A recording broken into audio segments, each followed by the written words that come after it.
frontal lobe, temporal lobe, parietal lobe, occipital lobe, insula lobe, cerebellum, central sulcus, transverse fissure, lateral sulcus, primary auditory cortex, post-central gyrus, prefrontal gyrus, brainstem, medulla, pons, midbrain, cranial nerve 1, the olfactory bulb, cranial nerve 2, the optic nerve, trigeminal nerve, optic chiasm.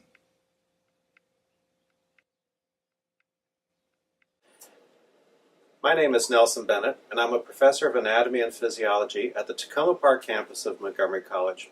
Today we're going to continue with studying general brain anatomy and function, and today we're going to be using this whole brain model.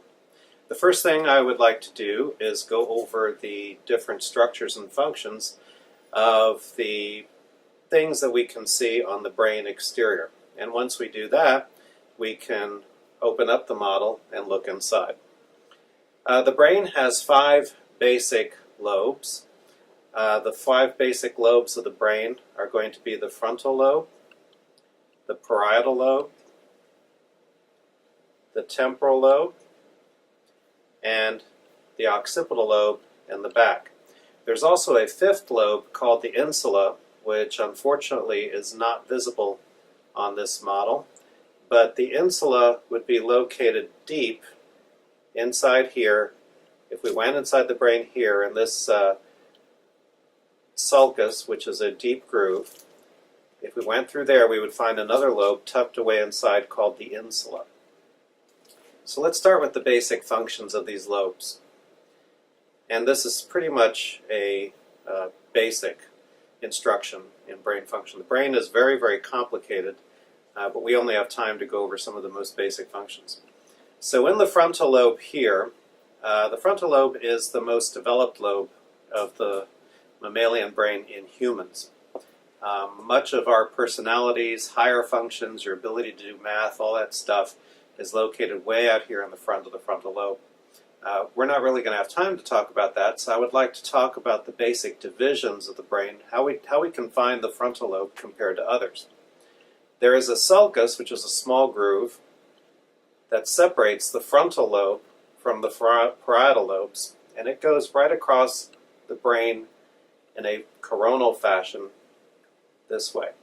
This sulcus, or this groove, is called the central sulcus, and it separates the frontal lobe from the parietal lobes. And an important gyrus, which is a ridge on the brain, is this one right in front of the central sulcus. This gyrus is called the prefrontal gyrus. And located all along the prefrontal gyrus would be the neurons or cells that are responsible for motor function, meaning your skeletal muscles. We call this primary motor cortex. So when you decide to move any part of your body voluntarily, the cells that do that reside here on this cortex. Also, don't forget that the pathways that control the body cross over in the brain stem to the other side, which means that this side, which would be the right side of the brain, is actually going to control movements on the left side of your body. Behind the central sulcus, we have the first gyrus or ridge of the parietal lobes. This ridge or gyrus is called the postcentral gyrus. And it's not responsible for motor function, rather it's called primary somatosensory cortex. This is where body sensations are perceived. So when you feel anything happening on your body, it's going to be located somewhere along this ridge of the brain. And as was the case with the precentral gyrus, it's the opposite side of the brain that's perceiving things. So the precentral gyrus is here, in front of the central sulcus. That's where primary motor cortex is located. The postcentral gyrus is here behind the central sulcus. That's called primary somatosensory cortex, where you feel your body. Moving along to the temporal lobes here, we have two of them. The temporal lobe is separated from the parietal lobe by this deep sulcus here, which is called the lateral sulcus. And a couple of important functions I'd like to mention on the temporal lobes would be primary auditory cortex, which would be located up here on the temporal lobe. Primary auditory cortex is where you perceive sounds. Another part of the temporal lobe that we cannot see, because it would be tucked under and deep inside the brain where it's a little bit obscured, would be a place called the hippocampus. The hippocampus is a very important structure, and it's important for short-term memory and also for being able to form longer-term memories.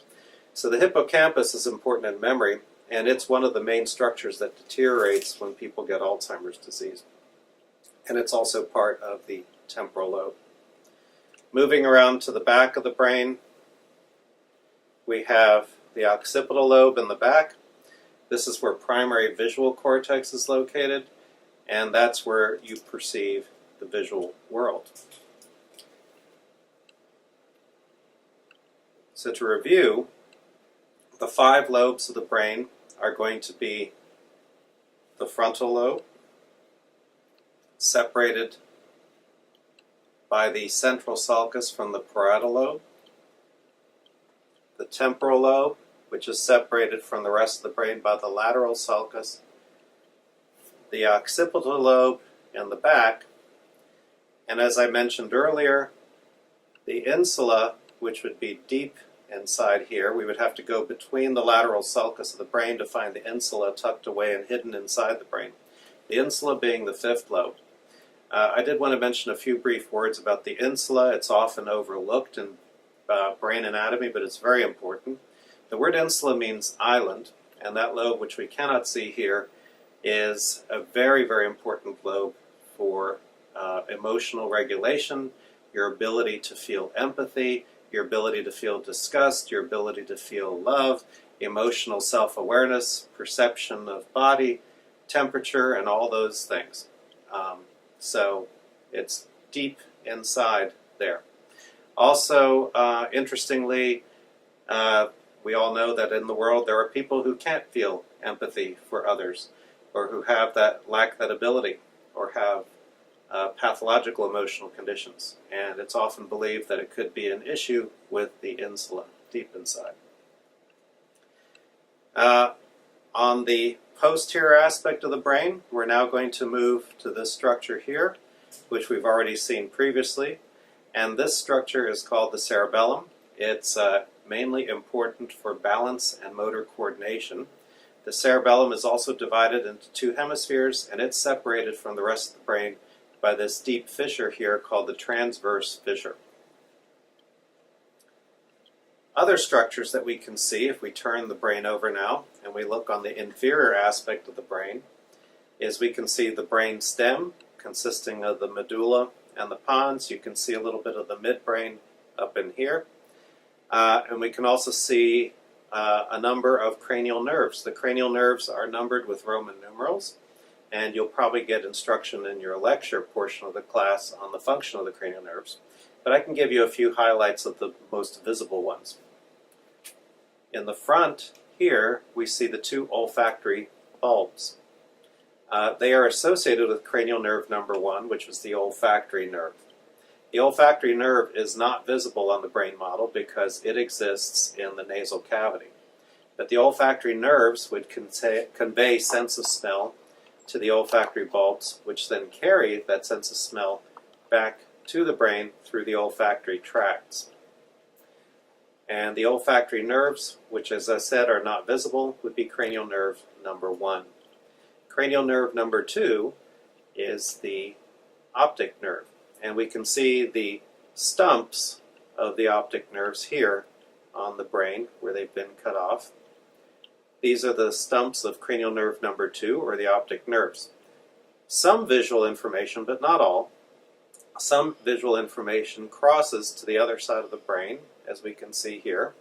And the crossing point in the center is called the optic chiasma or chiasm.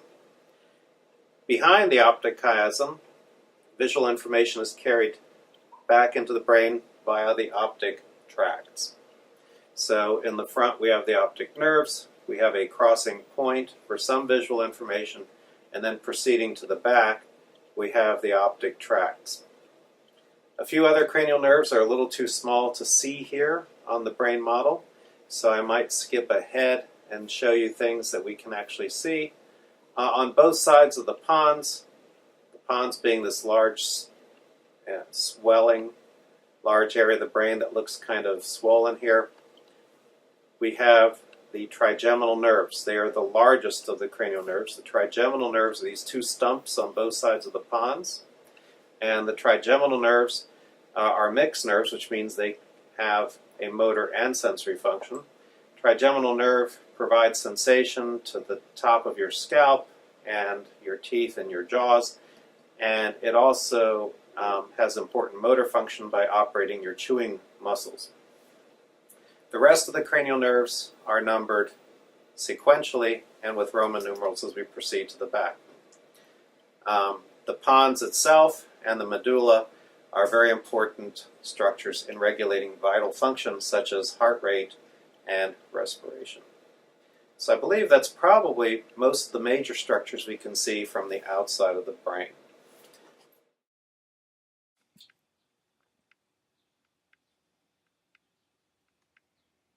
Frontal lobe. Temporal lobe. Parietal lobe. Occipital lobe. Primary auditory cortex. Cerebellum. Insular lobe, deep inside.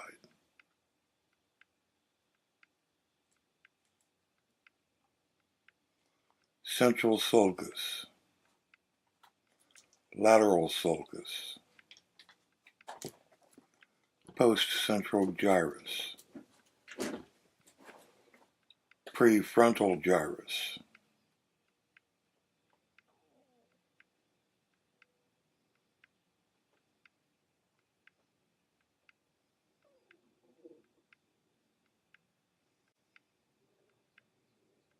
Occipital lobe. Cerebellum. Transverse fissure.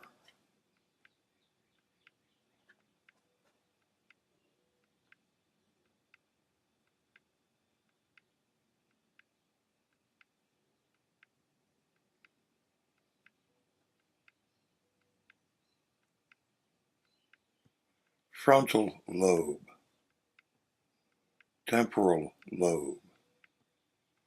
Parietal lobe. Occipital lobe. Insular lobe. Cerebellum. Central sulcus. Transverse fissure. Lateral sulcus. Prefrontal gyrus. Postcentral gyrus.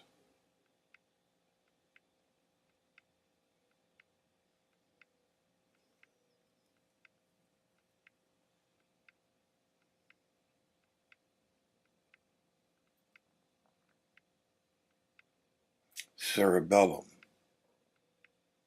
Brainstem. Medulla. Pons. Midbrain. Cranial nerve 1, the olfactory bulbs.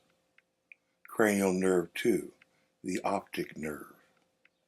The trigeminal nerve.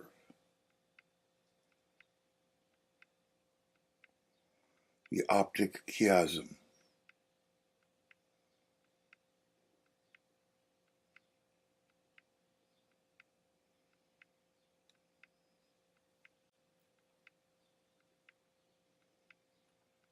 Frontal lobe, temporal lobe, parietal lobe, occipital lobe, insula lobe, cerebellum, central sulcus, transverse fissure, lateral sulcus, primary auditory cortex, post-central gyrus, prefrontal gyrus, brainstem,